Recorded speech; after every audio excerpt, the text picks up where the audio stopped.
The debt collector's fingers bit into Tam's shoulder before she could reach the revolving doors of the Walker Group. He spun her around, the smell of cheap tobacco clashing with the crisp New York morning. "Where's the rest of it, Williams?" he hissed. "I told you next week," she gasped, trying to wrench free. His hand moved, a blurred, ugly arc, and the impact sent a jagged spike of white light through her vision. Tam didn't wait for the next blow. She shoved past him, her heels clicking a frantic, uneven rhythm against the sidewalk. She burst into the humid chaos of Fifth Avenue, breath hitching in sharp, burning stabs.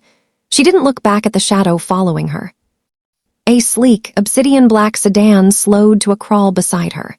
Tam barely registered the vehicle until the rear door swung open and a figure stepped directly into her flight path. She skidded to a halt, nearly colliding with a chest as solid as granite. Victor L. Walker stood tall, draped in a charcoal gray suit that screamed power and quieted the city noise around them. He didn't offer a greeting.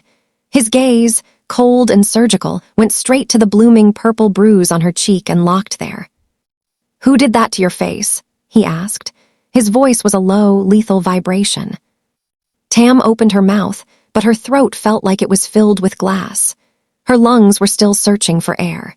She was standing in front of the most feared man in the American underworld on a public pavement at 8:00 a.m., looking exactly like the one thing she promised she'd never be again: a victim. Victor waited.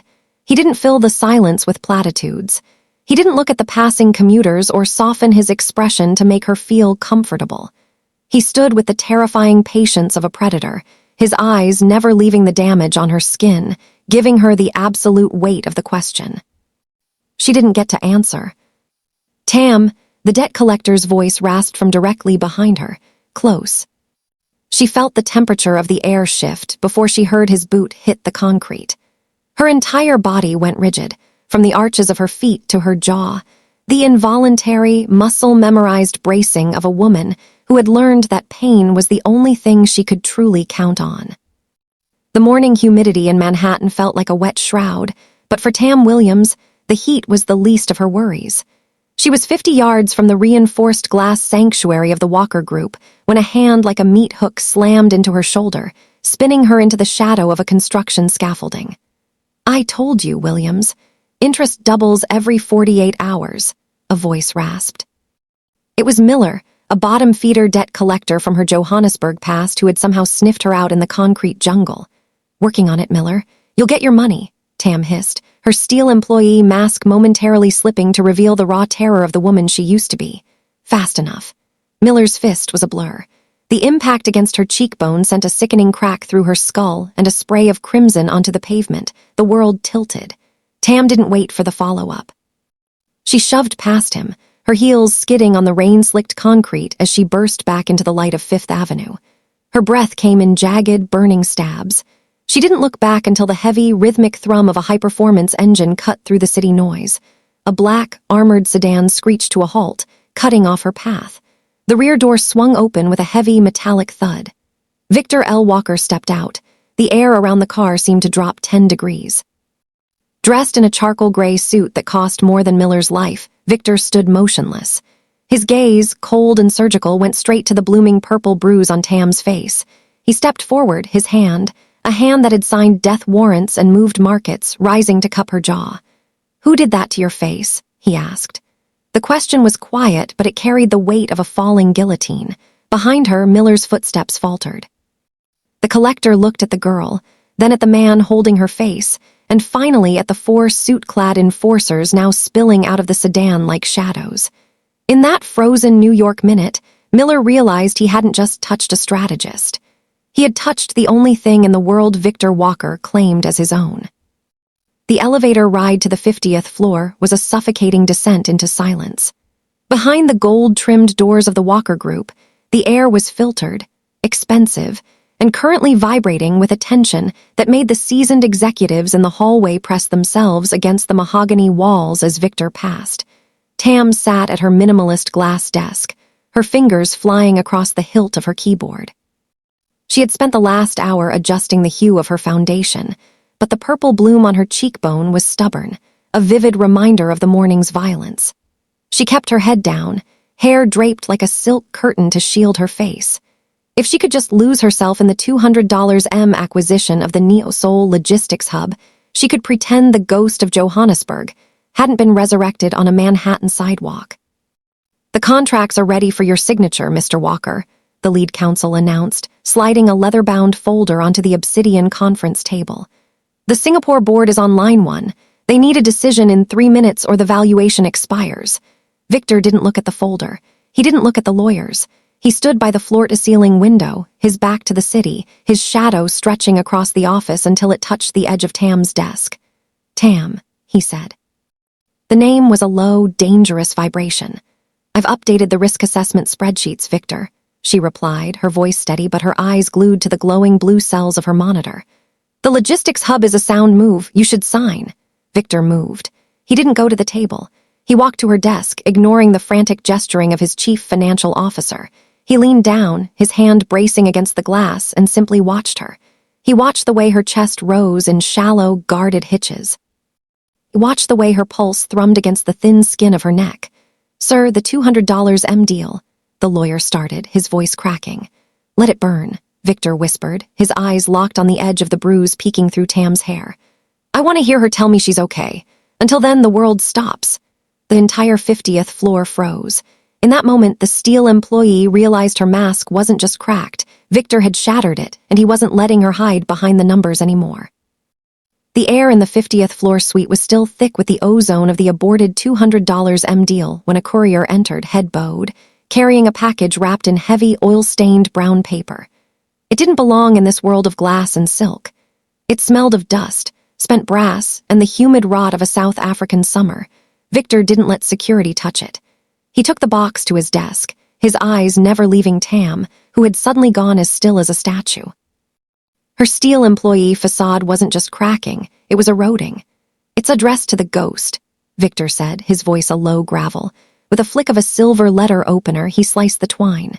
Inside, resting on a bed of old newspaper, was a heavy silver signet ring, the crest of the Williams estate, crusted with dried, dark red earth. Tam's breath hitched, a jagged sound that tore through the quiet office. That ring had been on her father's finger the night the lights went out in Johannesburg. But it wasn't the ring that turned Victor's blood to ice. It was the courier's manifest. At the bottom, in the space for the sender's name, was an intricate, hand-drawn J entwined with an inverted cross. Victor's hand trembled, a microscopic movement that would have shocked his board of directors. He knew that mark. 5 years ago, he had been a mercenary, contracted to extract the heiress of the Williams fortune. He had arrived to find a burning manor and a signature carved into the mahogany door. He had spent years believing he had left her body in the ash. "You," Victor whispered, the realization hitting him with the force of a physical blow. He looked from the ring to the woman trembling at the desk. "I searched the morgues for you for 18 months. Steel employee finally looked up, her eyes swimming with the trauma of 1,000 nights. "You weren't supposed to find me, Victor. Nobody was." The office lights flickered as a storm rolled over Manhattan, but the real darkness was in Victor's eyes. The man who killed his greatest assignment was officially in New York, and the hunter had just become the protector once again. The transition from the office to Victor's private penthouse was a blur of tinted glass and silent elevators. The suite sat atop a jagged glass spire, a fortress of minimalist luxury, where the hum of Manhattan felt like a distant, fatting memory. Here, the steel employee finally met a cage she couldn't work her way out of. "You can't keep me here, Victor," Tam whispered, her voice echoing against the cold marble floors. She stood in the center of the living area, still clutching her leather briefcase like a shield. "I have a life. I have a flat in Brooklyn. I have—" "You have a death warrant," Victor interrupted, his voice a low, jagged rasp. He didn't look at her as he moved toward the biometric panel by the reinforced entrance. He was shedding his charcoal blazer, his white dress shirt stretched tight across shoulders that carried the weight of a criminal empire. "The man who sent that ring doesn't leave survivors. He leaves trophies." He didn't bark orders. He didn't hover. Instead, he moved with a silent, heavy care that was more suffocating than any threat. He placed a glass of water on the table. He set out a silk robe. He adjusted the climate control to the exact degree she preferred in the office. It was the methodical attention of a man who had failed once and would burn the world before he failed again. Tam watched him, her hyper-independence screaming at her to run. But as the sun dipped below the skyline, painting the room in bruised purples and deep oranges, the adrenaline that had sustained her since the morning finally evaporated. The briefcase slipped from her numb fingers, hitting the floor with a hollow thud. The steel employee cracked. A single, jagged sob broke through her throat, followed by another. She sank to the floor, her back against the floor-to-ceiling window. Victor didn't rush to her with empty words. He simply sat on the floor a few feet away, a silent anchor in her storm, watching her breathe until the trauma finally began to bleed out of her. The basement of the meatpacking district warehouse smelled of old blood and damp concrete, a stark contrast to the sterile luxury of the 50th floor. Miller, the debt collector, was suspended from a meat hook by his wrists, his toes barely scraping the floor. He wasn't screaming anymore, he was just sobbing, a wet, ragged sound that echoed off the brick walls. The heavy steel door groaned open. Victor L. Walker stepped into the room, his charcoal suit jacket removed and his sleeves rolled up with surgical precision. Behind him, two enforcers stood like granite statues, their faces as unreadable as the city skyline. "I didn't know, Mr. Walker. I swear to God I didn't know she was yours," Miller shrieked, his voice cracking. Victor didn't answer. He walked to a small wooden table where a thick, leather-bound ledger lay open. It was the ledger of blood, the underground record of every unauthorized debt in Manhattan. With a gold fountain pen, Victor slowly drew a heavy, black line through Tam Williams' name. Then he picked up the ledger and walked toward Miller.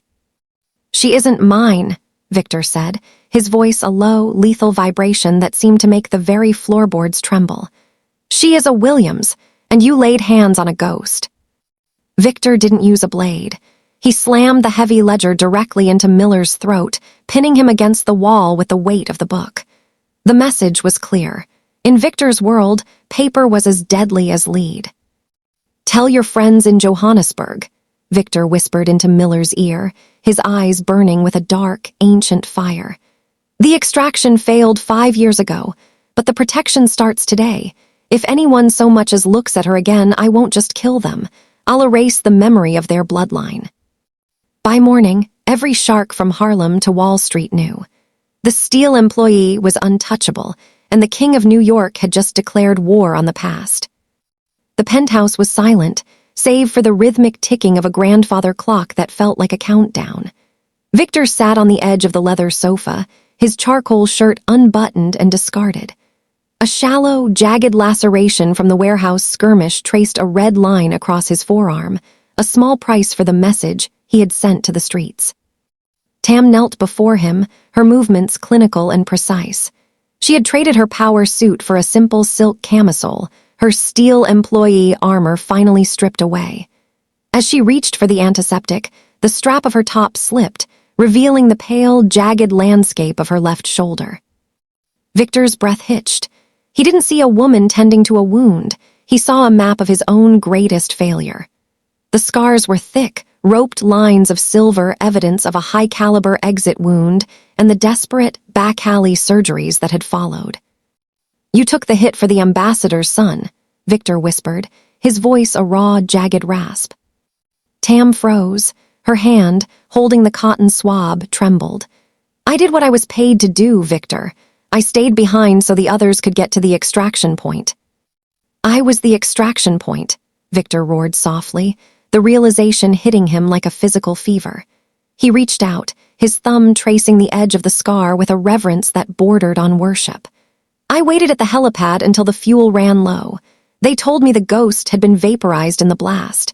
I spent 5 years mourning a woman I never even got to meet." The air in the room grew heavy, charged with a sudden, violent heat.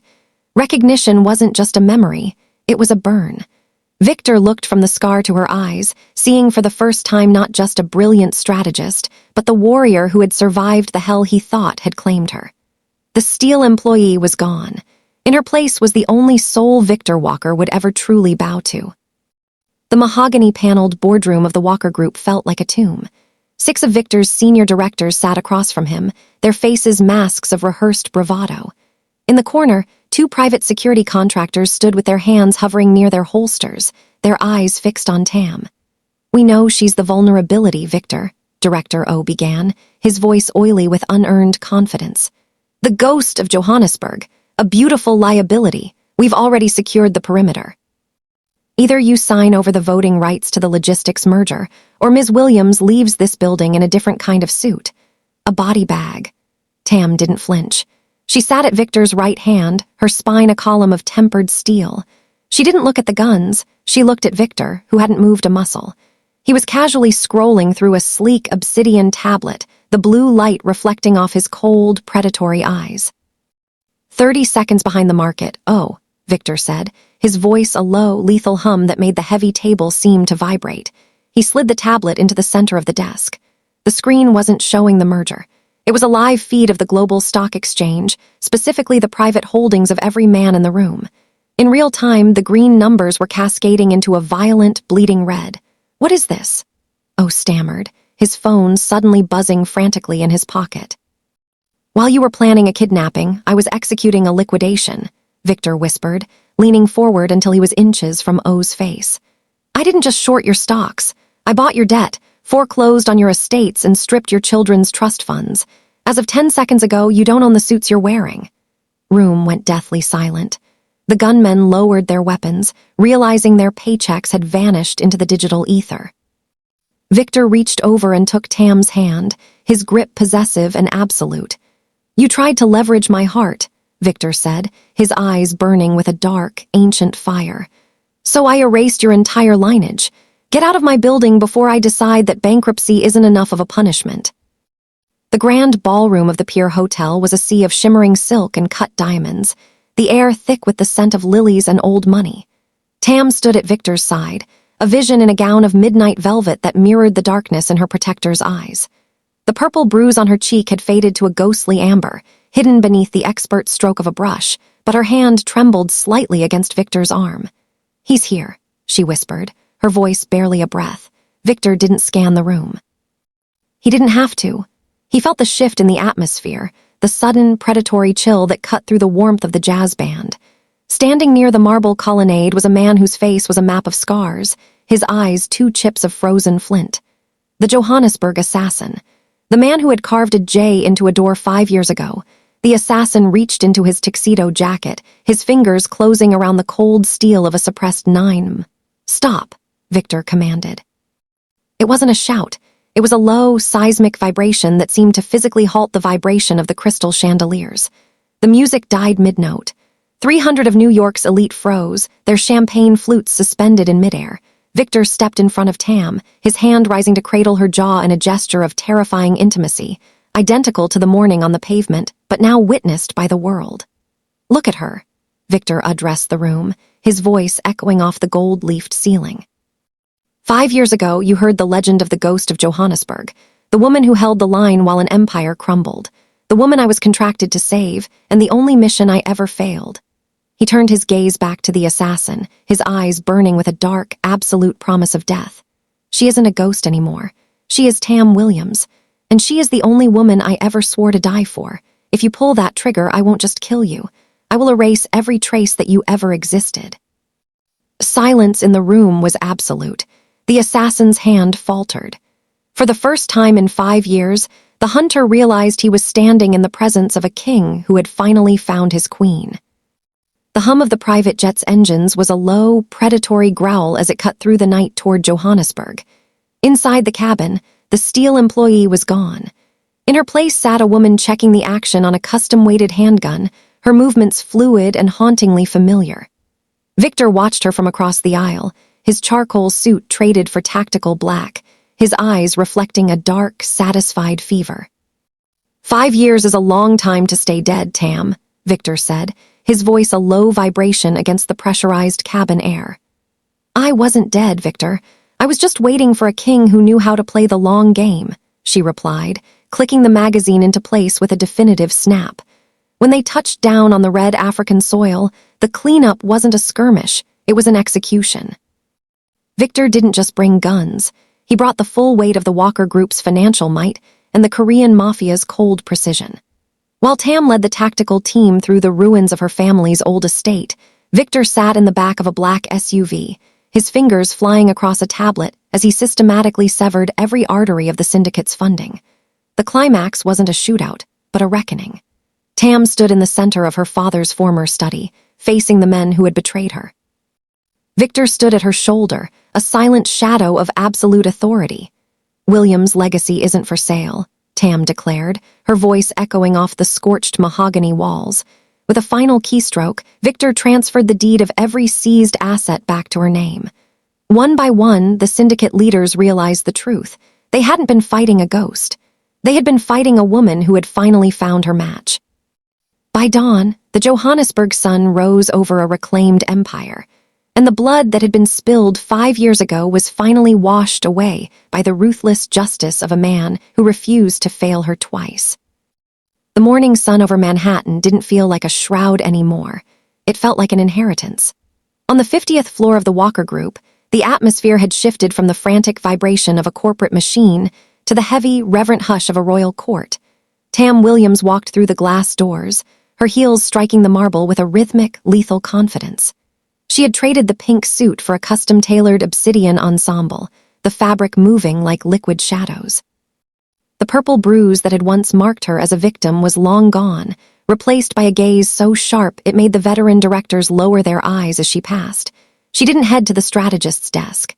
She walked straight to the head of the obsidian conference table. Victor stood by the window, his charcoal jacket unbuttoned, his silhouette as imposing as the skyline behind him. He didn't move as she approached, but the corner of his mouth ticked upward, a rare, dangerous ghost of a smile. On the table sat a new set of crystalline nameplates. They didn't say director and assistant. They read Walker and Williams. The Johannesburg assets have been fully integrated, Tam said, her voice a calm, melodic power that filled every corner of the room. The logistics merger is complete, and the debt collectors, they've been erased from the archives. Victor turned, his hand reaching out not to catch her chin in a moment of rescue, but to take her hand in a gesture of absolute parity. He leaned in, his voice a low, possessive rumble meant only for her. I spent 5 years looking for a ghost, Tam. I never imagined I'd find a queen. Steel employee was dead. The ghost had been laid to rest in the red soil of Africa. As they looked out over their city, New York finally understood the New World Order. Tam Williams was no longer hiding in the shadows of the Walker Empire. She was the fire that powered it, finally seen, finally loved, and rightfully feared.